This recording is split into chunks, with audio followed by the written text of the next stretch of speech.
Welcome to the Female VC Lab podcast. I have May here. May, in one line, give me your name, your title, and the name of your fund. Yes. So I am the founder and managing director of a solo woman-run venture capital fund called J20 Ventures. What inspired you to become a VC or an investor?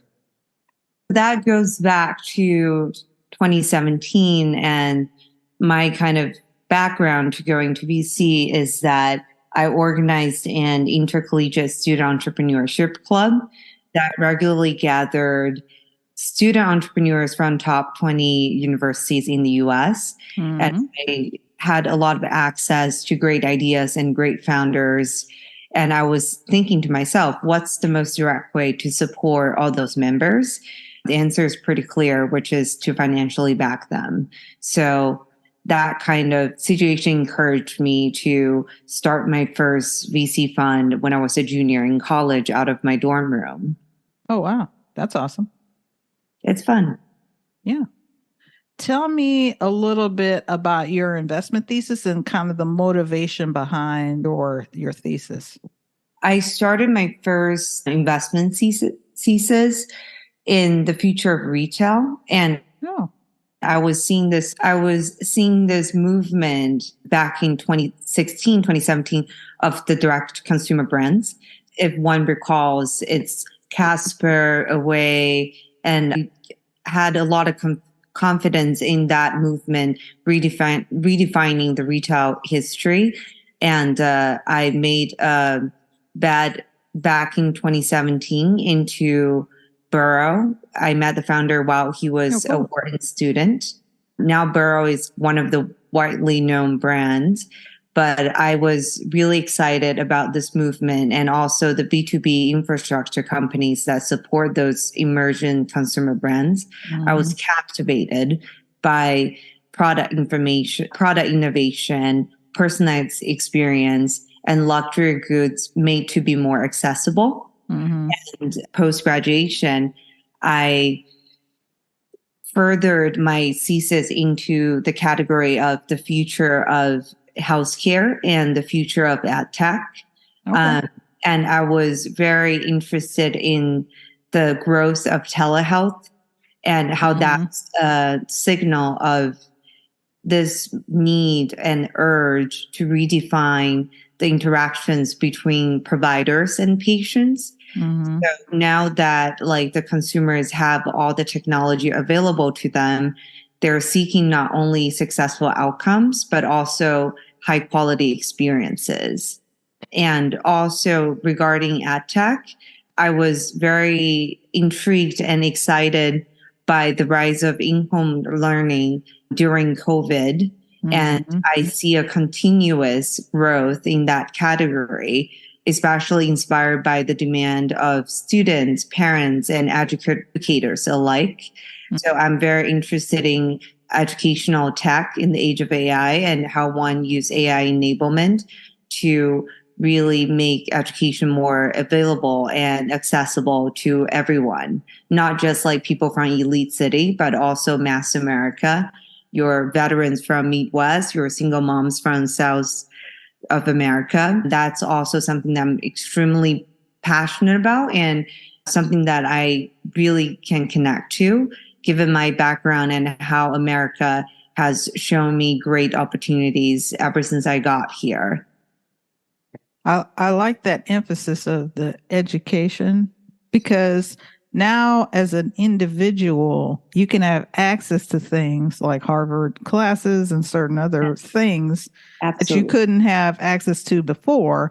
And now that kind of helps democratize that out. So I do like those pieces of the education portion. And then also I like the healthcare because, like you said, not only is it the experience, but also the outcomes and then the access, right? That's another one where you may be able to access some people that you normally couldn't access unless you went to a hospital or into certain things, and also areas. You're also being able to broaden the areas of who can have access to healthcare. Absolutely. Like high quality healthcare, which is important. Yeah, absolutely. And access is something that I think that I really care about, and it's reflected in the investments that I make. So in terms of education tech, my second best performing company is called Career Karma. Mm-hmm. And when I first find out about the company, I was really impressed and at the same time really taken by the founder's story, which inspired me, and it's something that I really connect to, that like American dream exists and it's still going and it's available for everyone. And the founder's story is a perfect alignment with that. So Ruben Harris, he is a first-gen African-American, and he started his career by sending out thousands of cold emails to break into banking. Mm-hmm. He doesn't have the pedigree or the background. And he eventually broke into banking. And he later on wanted to break into tech. And he started a podcast. Mm-hmm. And through that, he really learned about the struggles and the barriers for people with less pedigree and background to break into tech. So he created this product. At first, it's a navigation tool for customers to get into certain specific tailored coding bootcamp and eventually place them into tech. And he most recently just raised $40 million from well-known investors to go the employer benefit route to really empower employee to upskill and upgrade their skill set. Yeah, that's super important right now. Super important. Yeah. Okay. Thank you for that.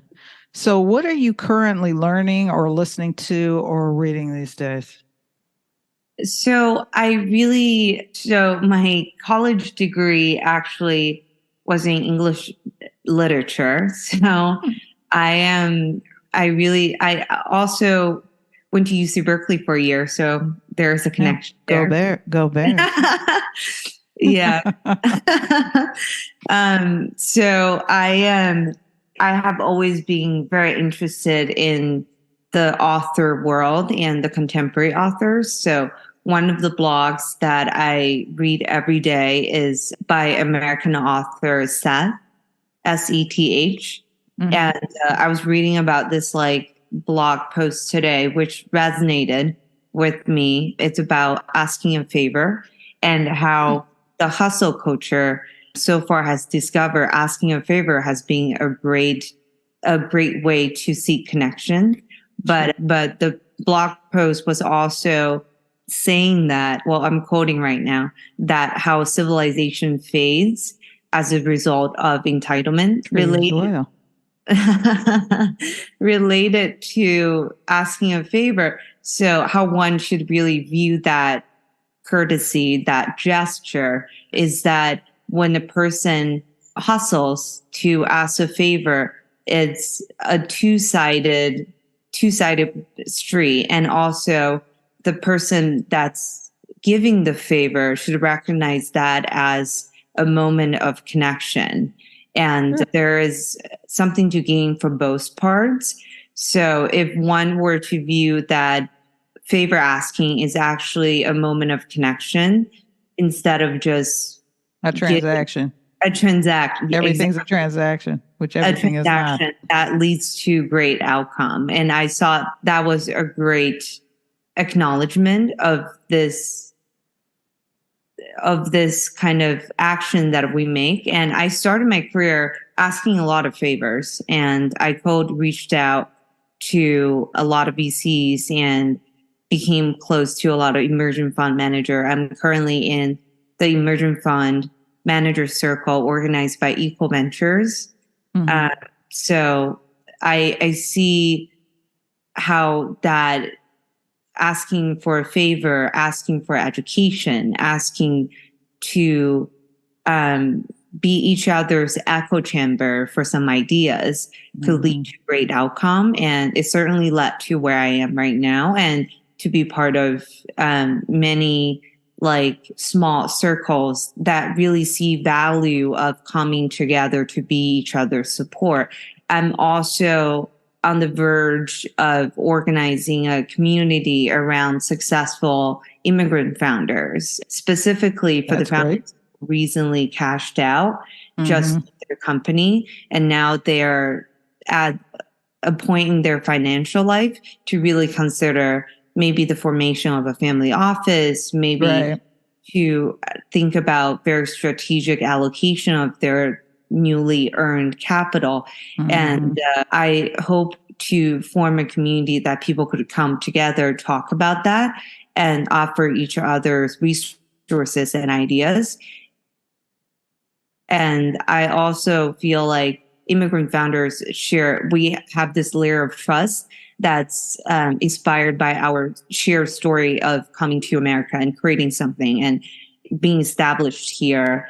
And also because of all the benefits and all the opportunities that we have seen and we have cherished so far, I think we all, as a small community, we want to get together, also discuss where America is going, how we can better pull together our resources to help where America is going for our next generation, for the current generations of immigrant founders.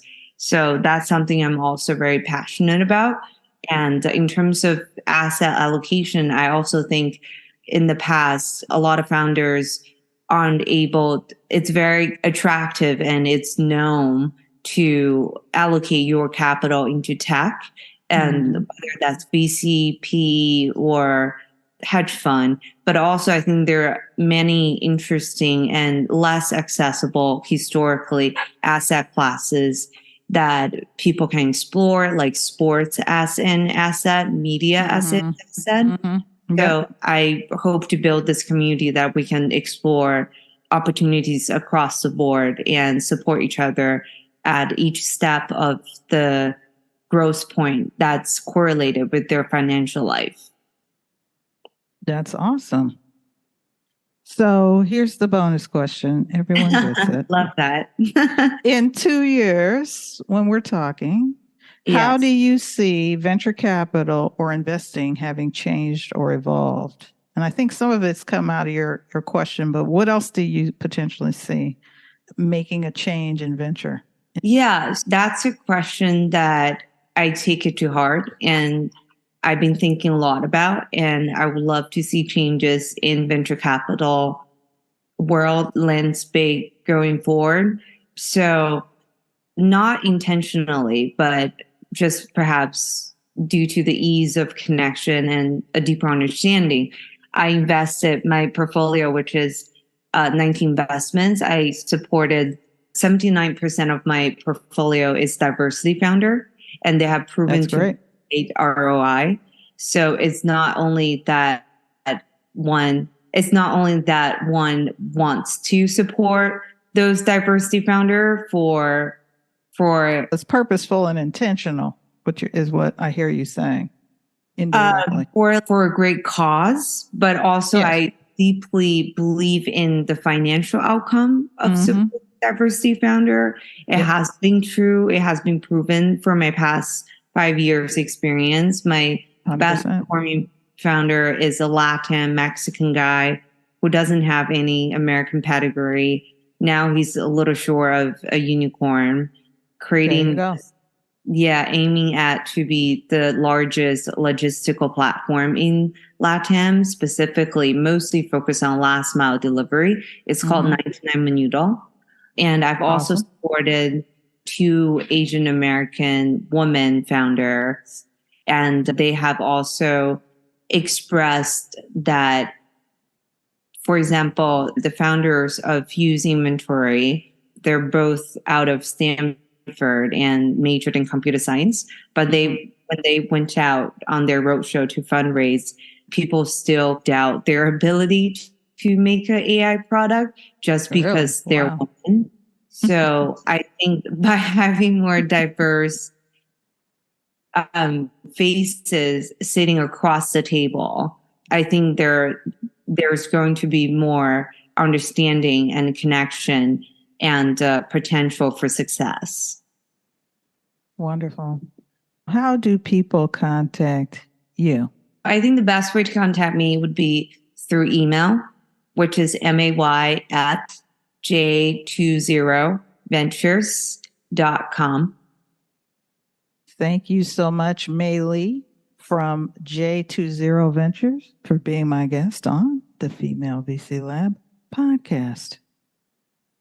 Thank you so much, Barbara. It has been wonderful talking to you. And I look forward to keeping in touch.